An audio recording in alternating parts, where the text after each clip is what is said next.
Kamusta kayo? Ngayon, pag-uusapan natin ang isa sa mga tanong na sigurado akong marami sa atin ang nag-iisip. Kung ang Diyos ay mabuti, bakit parang hinahayaan niya ang tukso at kasamaan sa mundo? Tara, alamin natin ang paliwanag dyan. So heto na nga, 'di ba? Ito yung tanong na bumabagabag sa isip ng marami. Parang may contradiction. Paano nangyayari na ang isang Diyos na puno ng kabutihan ay pinapahintulutan ang mga bagay na ito? Well, ang sagot pala, Dan, ay nagsisimula sa isang regalo. At hindi ito yung tipikal na regalo na iniisip nyo. Itong regalong ito ang pundasyon ng buong paliwanag natin ngayon. Okay, unang seksyon. Dito lahat nag-uugat ang regalo ng malayang pagpapasya o mas kilala bilang free will. Ano nga ba itong free will? Simple lang, ito yung kakayahan nating lahat na pumili para sa sarili natin. Pero isipin nyo, para masabing tunay na malaya ang isang pagpili, kailangan may pagpipilian ka, tama? Hindi pwedeng isa lang ang daan. Kailangan may option kang gumawa ng mabuti at mayroon ding tunay na option na piliin ang kasalanan. So, ito yung dalawang side ng coin, ika nga. Una, parang masabing may free will ka, dapat may kakayahan kang magkamali. Pangalawa, dapat may kakayahan ka ring tumanggi at hindi magkasala. At ang maganda rito, hindi tayo iniwang mag-isa sa laban na to. Binigyan tayo ng biyaya para tulungan tayong piliin ang tama. At dahil nga mayroon tayong kalayaang pumili, dalawang pangunahing landas ang nabuksan para sa bawat isa sa atin.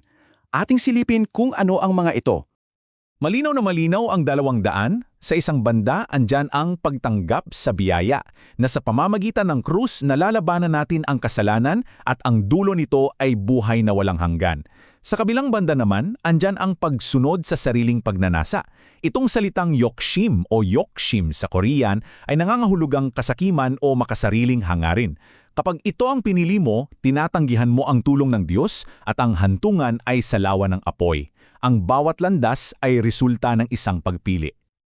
At alam nyo, itong konsepto ng pagpili, hindi ito bago. Mismong sa Deuteronomio sinabi na yan. Inilatag na sa harapan natin ang mga pagpilian, buhay at kabutihan o kamatayan at kasamaan. Nasa sa atin na ang desisyon. So paano nagiging aktibo o totoo itong pagpili na ito? Dito na pumapasok ang papel ni Satanas at ang konsepto ng tukso. Sa madaling salita, ang tukso ay hindi lang basta isang aksidente o kamalasan. Ito mismo yung mekanismo. Ito yung sitwasyon na naglalagay sa atin sa isang sanggandaan kung saan kailangan nating mamili. Ito yung puwersa na humihila sa atin papunta sa maling landas, kaya nagiging isang tunay na desisyon ang pananatili sa tama. At may proseso yan, ayon sa aklat ni Santiago. Tingnan nyo ang progression.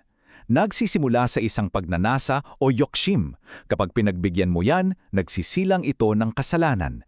At kapag hinayaan mong lumago at mamunga ang kasalanan na yan, ang huli ay laging kamatayan. Isang napakalinaw na babala. Sige, punta naman tayo sa huling kahihinatnan.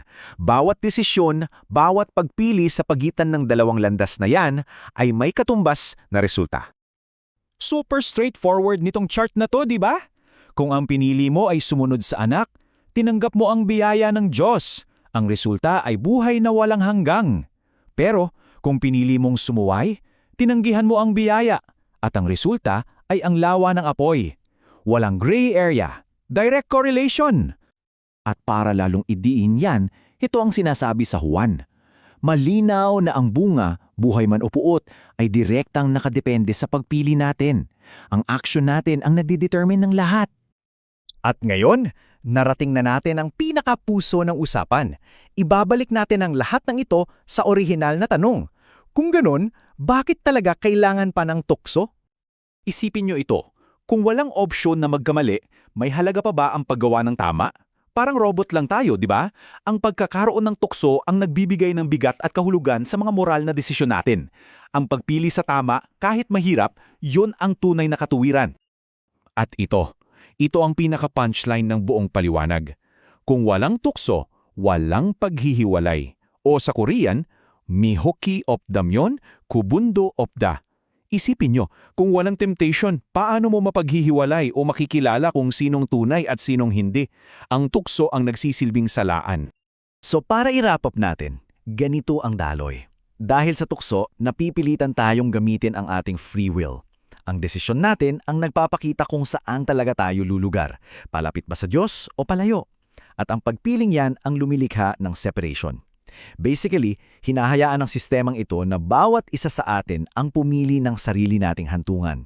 Tayo ang may hawak ng manibela. Kaiiwan ko sa inyo ang tanong na to. Hindi na ito tungkol sa theology lang, kundi isang bagay na napaka-personal. Sa lahat ng pagpipilian sa harap mo, sa gitna ng mga tukso sa araw-araw, saan mo ba talaga itututok yung free will mo? Isang bagay na sulit pagnilayan.